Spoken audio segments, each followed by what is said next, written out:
Number 5 drones sur Jérusalem. Imaginez 500 points lumineux sur un écran radar. 500. Ils avancent en formation compacte, comme un nuage d'étourneaux au crépuscule. Sauf que chacun de ces points transporte suffisamment d'explosifs pour effondrer un immeuble. L'Iron Dome calcule. Le David's Sling calcule. Arrow 3 calcule. Et les algorithmes arrivent tous à la même conclusion. Il n'y a pas assez de missiles. Il n'y en aura jamais assez. C'est ce que les analystes militaires ont modélisé en secret depuis des mois, et c'est exactement ce que Téhéran répète depuis des années, en silence, dans des bunkers souterrains que personne ne filme. Voici l'histoire de comment le monde a failli basculer. Tout commence bien avant que les premières images de drones en flammes n'apparaissent sur les chaînes d'information. Tout commence dans les déserts du Yémen, en Ukraine, dans les plaines syriennes, où l'Iran a perfectionné quelque chose de redoutable, l'art de tuer à bas prix. Le Shahed 136, un drone kamikaze de fabrication iranienne. Envergure de 2,50 m, charge explosive de 50 kg, portée opérationnelle 2500 km, et surtout, coût de production, environ $20 000. $20 000 pour une arme capable de traverser des frontières, de contourner des radars, de frapper un appartement au 4e étage d'un immeuble résidentiel à Haïfa ou à Tel Aviv. $20 000 contre 50 000, le coût d'un seul missile intercepteur Iron Dome. La mathématique de la guerre moderne, brutale et implacable. Amnesty International a publié ses conclusions après des mois d'investigation sur le terrain. Les documents sont précis, froids, dévastateurs. Dans les premières vagues d'attaques iraniennes documentées, des drones Shahed 136 et Shahed 131 ont frappé des zones résidentielles. Pas des bases militaires, pas des installations stratégiques, des quartiers où des familles dormaient. 12 civils tués lors du premier frappe documenté, 23 blessés dont 6 enfants. Les images satellites montrent des cratères au milieu de cours intérieures, des toits effondrés sur des chambres à coucher. Amnesty International a utilisé des termes précis dans son rapport. Possible violation du droit international humanitaire. En langage diplomatique, cela signifie crime de guerre présumé. Et pourtant, le monde a haussé les épaules. Revenons 3 mois en arrière. La première alerte arrive à 2:17 du matin, heure locale. Les radars israéliens détectent une signature thermique inhabituelle au-dessus du golfe Persique. Puis une autre, puis 20, puis 120. En moins de 4 minutes, les opérateurs de l'Iron Dome dans leur poste de commandement souterrain du Negev regardent leurs écrans se remplir de points rouges. 120 drones Shahed 136 en formation étalée, volant à basse altitude pour éviter les radars de longue portée, programmés pour converger vers le nord d'Israël. Le commandant de quart, appelons-le simplement le major, a raconté plus tard à des journalistes ce qu'il a ressenti à ce moment précis. Ce n'est pas la peur qui vient en premier, c'est le calcul. Tu regardes le nombre de cibles, tu regardes tes stocks de missiles et tu commences à faire des mathématiques dans ta tête. Et les mathématiques ne sont pas bonnes. La batterie Iron Dome peut théoriquement traiter jusqu'à 70 cibles simultanément dans une zone donnée. 120 drones répartis sur plusieurs axes d'approche signifie que certains passeront. Pas parce que le système est défaillant, parce que la physique ne ment pas. 47 drones sont interceptés dans les premières 20 minutes. 47 sur 120. 73 continuent leur trajectoire. David's Sling entre en action, conçu pour les missiles balistiques et les cibles à haute altitude. Moins efficace contre des drones volant à 200 mètres du sol. Arrow 3, lui, est calibré pour les missiles à longue portée, les ogives exo-atmosphériques, pas pour une nuée de petits appareils furtifs qui rasent les collines. 31 drones atteignent leur cible. 13 frappent des zones résidentielles dans le nord d'Israël. 8 touchent des infrastructures industrielles. 10 sont abattus par des systèmes de défense rapprochés, des canons automatiques, à la dernière seconde. Les images diffusées montrent des colonnes de fumée noire au-dessus de Haïfa, des immeubles éventrés, des voitures retournées dans des rues que des familles traversaient encore le soir précédent. Est-ce que vous vous demandez, à ce moment de l'histoire, qui est responsable de ces vies brisées? Celui qui a lancé le drone depuis un bunker à 1500 km de là, ou celui qui n'a pas pu l'intercepter à temps? La réponse semble évidente. Mais dans les chancelleries du monde entier, la question reste étrangement ouverte. La réponse israélienne ne tarde pas. Elle ne peut pas tarder, politiquement, militairement, psychologiquement. 48 heures après la première vague, des F-35I à dire décollent de la base de Nevatim. Ces appareils ne sont pas des chasseurs ordinaires. Le F-35I est la version israélienne du Joint Strike Fighter, modifié avec des systèmes électroniques propres à Israël, capables de pénétrer des défenses aériennes sophistiquées en mode furtif. Ils volent en silence au-dessus de la mer Rouge, contournent le territoire saoudien.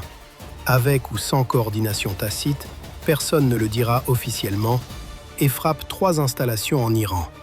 La première cible, un entrepôt logistique de drones à Ispahan, identifié par les renseignements comme centre d'assemblage des Shahed 136. La frappe est chirurgicale. L'entrepôt est détruit. Les bâtiments adjacents, une usine textile, une école désaffectée, sont endommagés. Aucune victime civile confirmée côté iranien, du moins dans les premières heures. La deuxième cible, un site de commandement des gardiens de la révolution islamique dans la province de Khouzestan, à l'ouest de l'Iran. Détruit. La troisième cible, une installation radar sur les hauteurs de Zagros qui servait à coordonner les trajectoires des drones. Neutralisé. Pendant ce temps, en mer, 3 sous-marins de classe Dauphin, la fierté discrète de la marine israélienne, se repositionnent silencieusement dans les eaux du golfe d'Oman. Ces sous-marins sont supposément capables de lancer des missiles de croisière à tête nucléaire. Supposément. Israël n'a jamais confirmé sa capacité nucléaire. Mais tout le monde sait, et Téhéran sait que tout le monde sait. C'est un message écrit en acier sous 200 mètres d'eau salée. Washington réagit. L'USS Carney, destroyer de la classe Harley-Burke, et l'USS Theodore Roosevelt, porte-avions de la flotte du 5e corps naval, changent de cap vers le golfe Persique. Sur le pont du Roosevelt, des F/A-18 Super Hornet sont en alerte maximale, armés et prêts. Ce n'est pas une démonstration, c'est une déclaration. À Doha, au quartier général du CENTCOM, les généraux américains sont en liaison directe avec Tel Aviv. Les écrans montrent en temps réel les mouvements des forces iraniennes. Les colonnes du corps des gardiens de la révolution islamique se déploient vers la frontière occidentale de l'Iran. Pas encore une offensive, mais une posture, une tension dans le ressort avant qu'il ne se détende. Et puis Téhéran fait quelque chose que personne n'avait tout à fait anticipé dans cette ampleur. La deuxième vague. Elle arrive 7 jours après la première, mais cette fois, la composition a changé. Ce ne sont plus seulement des Shahed 136, les radars détectent un mélange, des drones kamikazes classiques, 180 unités, accompagnés de 50 Shahed 238, la version améliorée équipée d'un moteur à réaction, volant à 400 km/h au lieu de 180, et de 30 missiles de croisière pavets à guidage GPS. 3 types de menaces différents, 3 altitudes différentes, 3 signatures radar différentes, 3 vitesses différentes. C'est là que réside le génie brutal de la stratégie iranienne. Pas la puissance brute, mais la saturation. Forcer les systèmes de défense à traiter simultanément des cibles qui exigent des réponses différentes. L'Iron Dome est optimisé pour les roquettes courte portée. David's Sling pour les missiles de croisière et les drones rapides. Arrow 3 pour les missiles balistiques à haute altitude.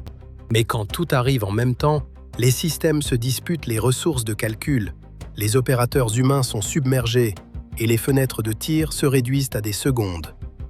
Dans le poste de commandement de l'Iron Dome, le major regarde à nouveau son écran.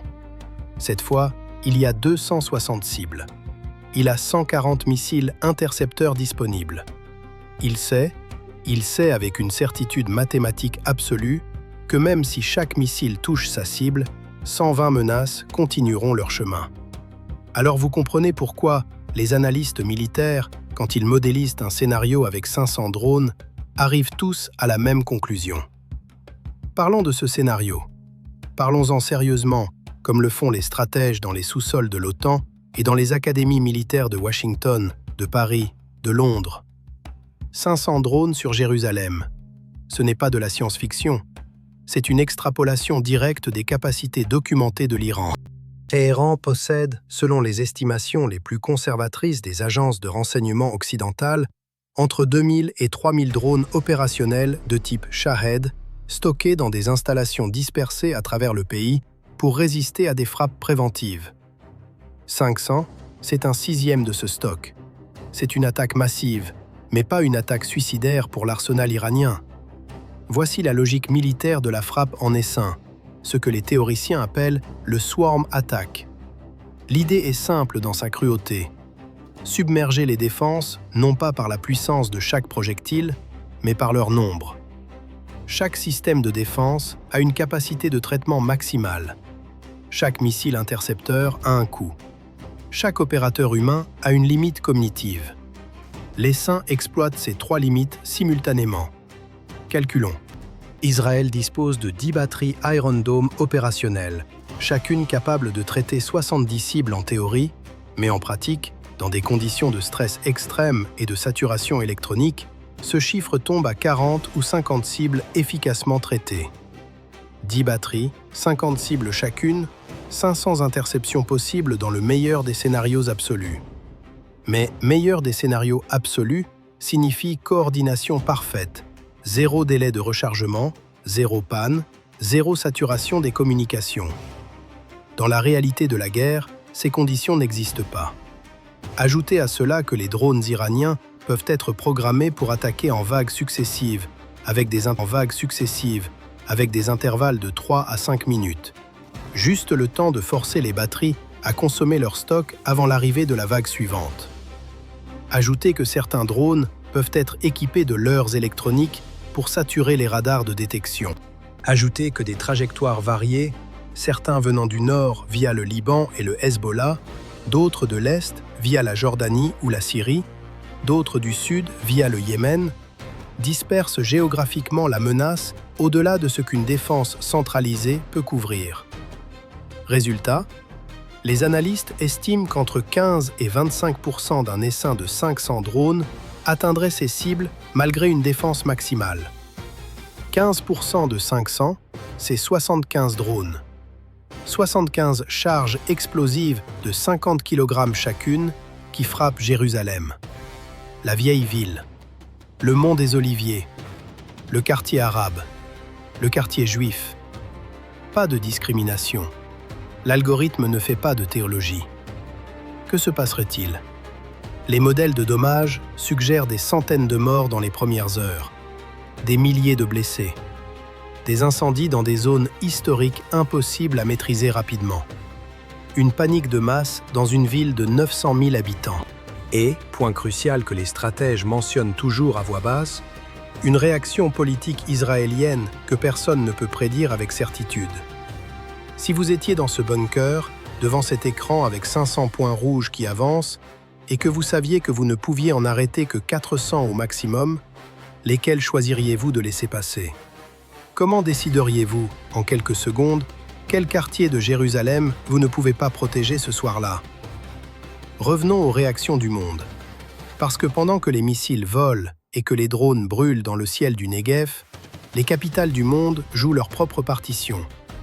À Washington, Joe Biden convoque une réunion d'urgence à la Maison-Blanche.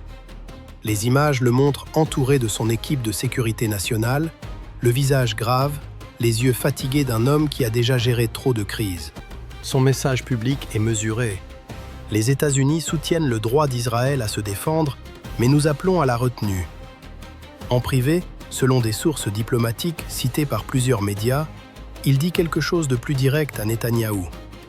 Ne franchissez pas la ligne rouge nucléaire, pas maintenant.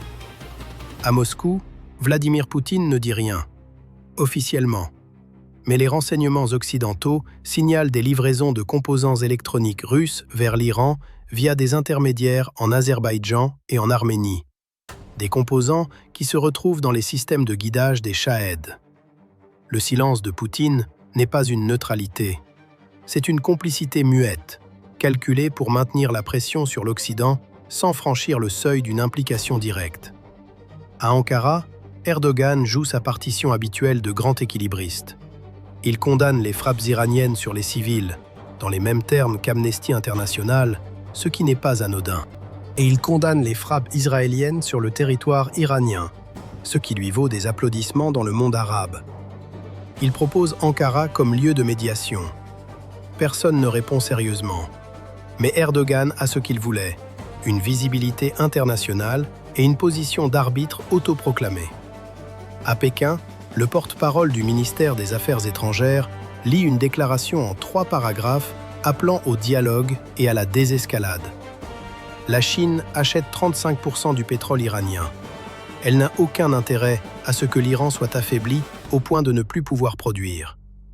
Elle n'a pas non plus intérêt à un embrasement régional qui ferait flamber les prix du brut et déstabiliserait ses routes commerciales. Alors, elle parle de dialogue et ne fait rien.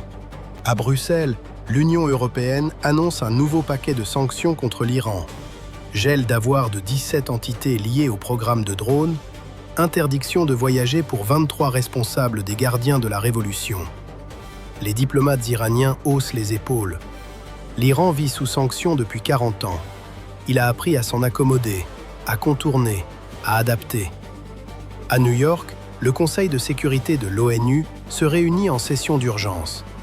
Les États-Unis posent leur veto sur la résolution condamnant Israël. La Russie pose son veto sur la résolution condamnant l'Iran. Le secrétaire général prononce un discours émouvant sur la nécessité de protéger les civils. Les caméras s'éteignent. Rien ne change.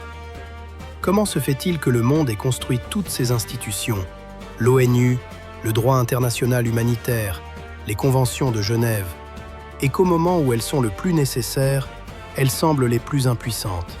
C'est une question que beaucoup de Français se posent, je crois, en regardant ces images.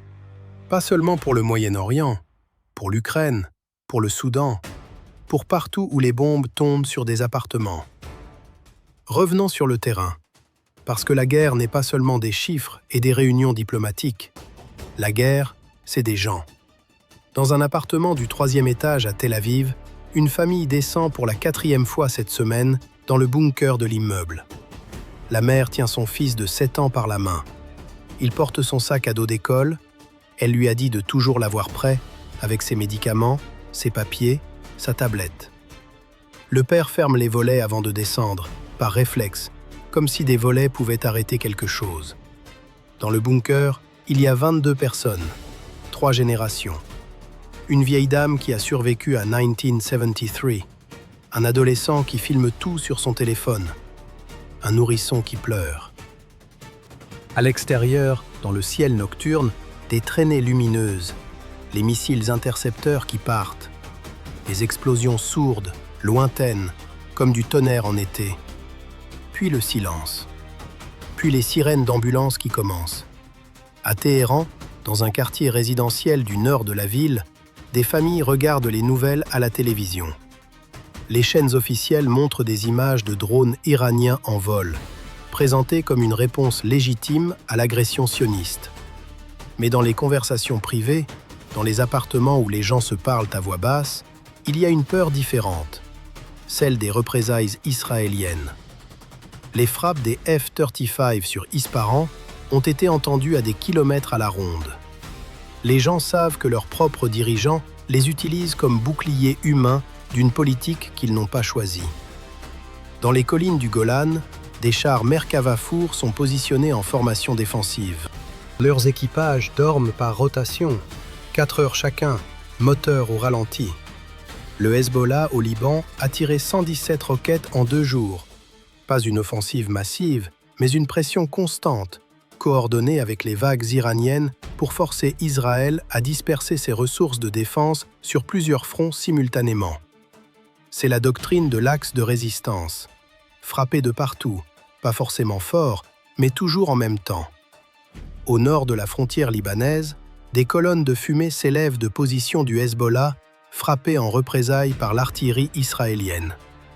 Des villages évacués, des routes coupées, des agriculteurs qui regardent leurs champs brûlés sans comprendre exactement pourquoi leur colline est devenue un front.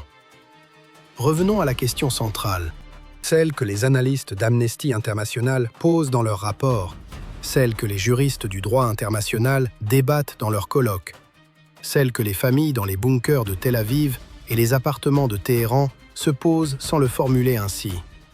Qui décide de la valeur d'une vie civile dans une guerre que personne n'a déclarée officiellement? Les drones iraniens Shahed 136 ne sont pas des armes de précision. Leur système de guidage GPS peut être brouillé. Leur trajectoire finale dépend de la programmation initiale, pas d'un opérateur humain qui observe en temps réel.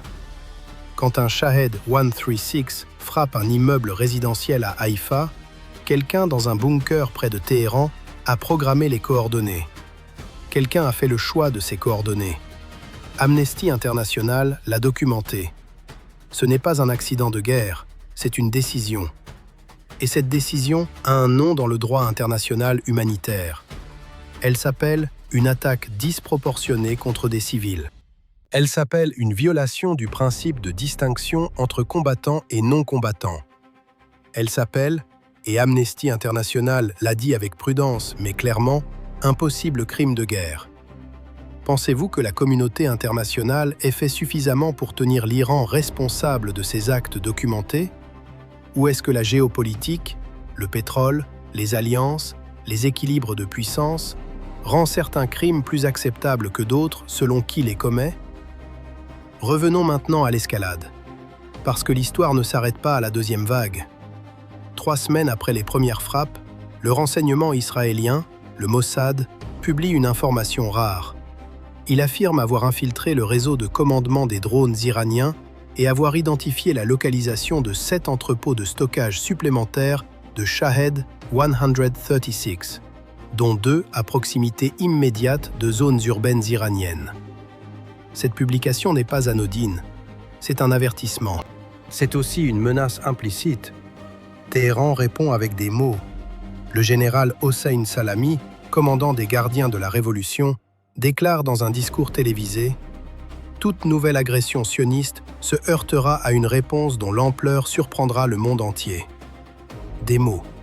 Mais derrière ces mots, les satellites américains observent une activité inhabituelle sur plusieurs bases iraniennes. Des camions, des mouvements de nuit, des chargements.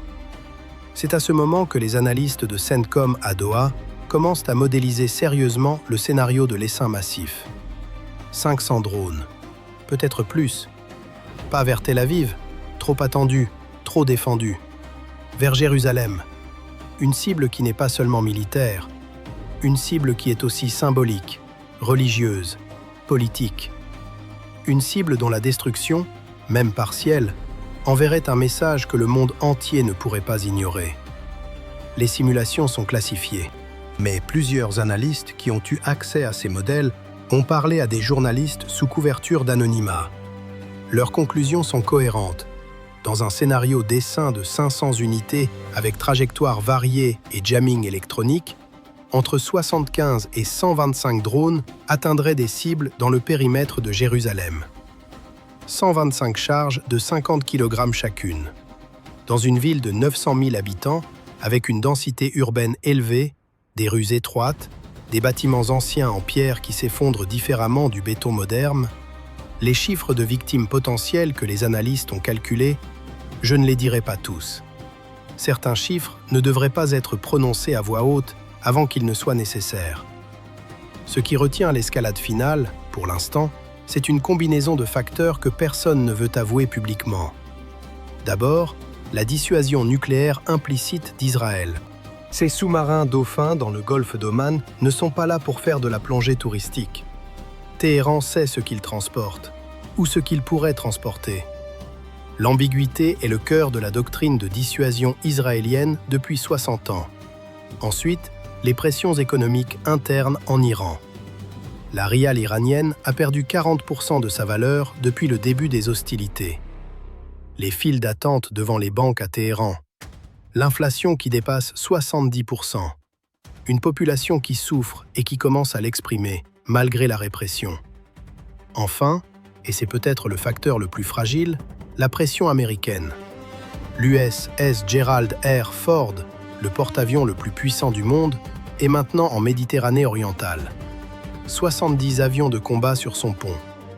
Un message que même Téhéran ne peut pas ignorer complètement. Mais voilà le problème avec la dissuasion. Elle fonctionne jusqu'au jour où elle ne fonctionne plus.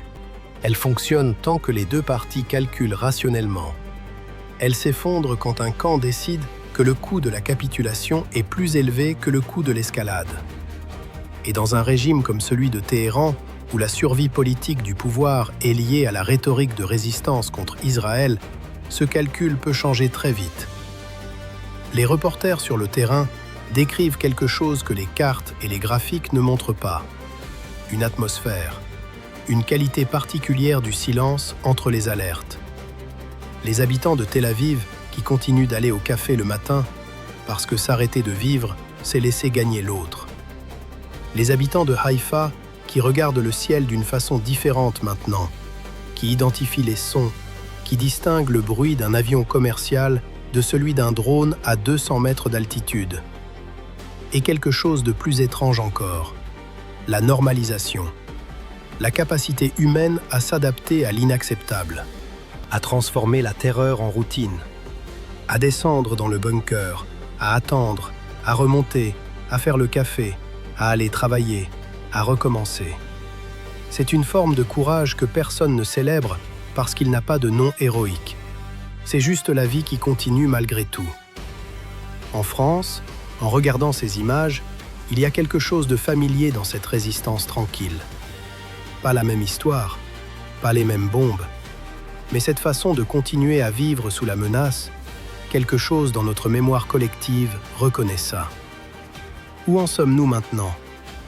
Les deux parties ont reculé d'un demi-pas. Pas de cessez-le-feu, pas de négociation. Juste une pause, tactique, fragile, comme la tension dans un câble trop tendu avant qu'il ne cède. Les analystes militaires qui ont modélisé le scénario des 500 drones disent tous la même chose en privé. Ce n'est pas une question de si, c'est une question de quand et de quelle provocation sera le déclencheur. Une frappe israélienne trop profonde sur le territoire iranien. Un drone iranien qui touche un site particulièrement symbolique. Une erreur de calcul. Un officier subalterne qui prend une décision que ses supérieurs n'auraient pas prise. L'histoire des guerres modernes est remplie d'escalades que personne ne voulait vraiment. De Sarajevo 1914 à Pearl Harbor, de la crise des missiles cubains aux guerres par procuration de la guerre froide, les mécanismes sont toujours les mêmes. Une action, une réaction, une surréaction, et soudain, les événements ont leur propre logique que les dirigeants ne contrôlent plus. La différence aujourd'hui, c'est la technologie. Des drones à 20 000 $, des essaims programmables, des systèmes d'IA qui calculent les trajectoires d'interception en millisecondes. La guerre du futur n'est pas celle des grandes batailles de chars dans le désert.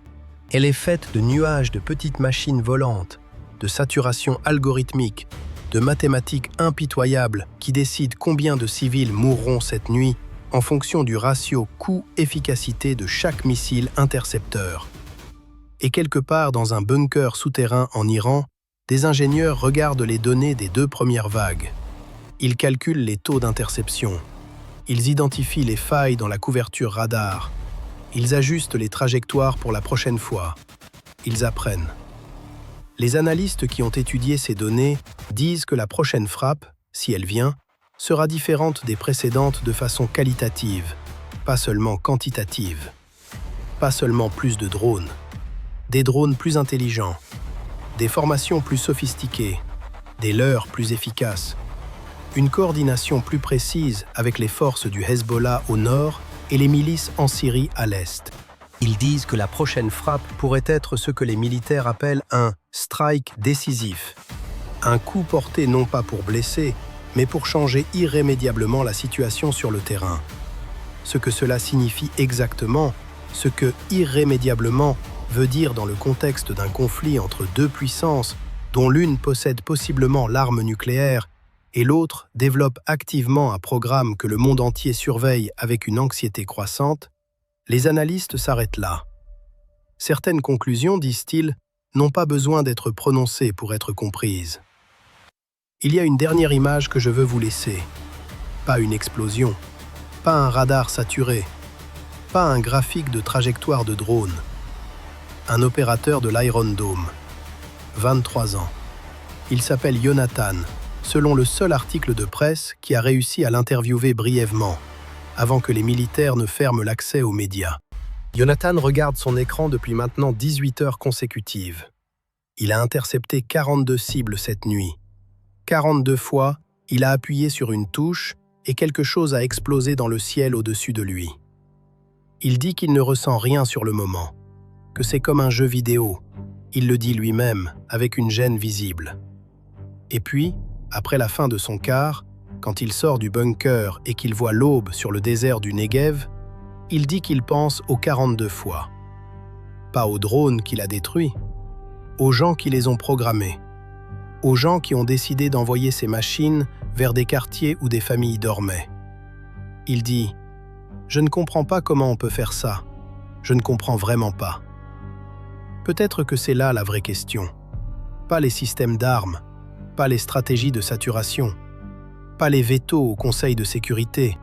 La vraie question, c'est comment des êtres humains en arrivent à programmer des machines pour tuer d'autres êtres humains qu'ils ne verront jamais, et comment le monde continue de tourner autour de ça, en calculant des coûts et des bénéfices, en prononçant des mots comme « retenue » et « dialogue », pendant que les points rouges avancent sur les écrans. Les analystes disent que le prochain coup pourrait être le dernier avertissement avant quelque chose d'incomparablement plus grand. Ce que ce quelque chose pourrait être, je pense que vous le savez déjà.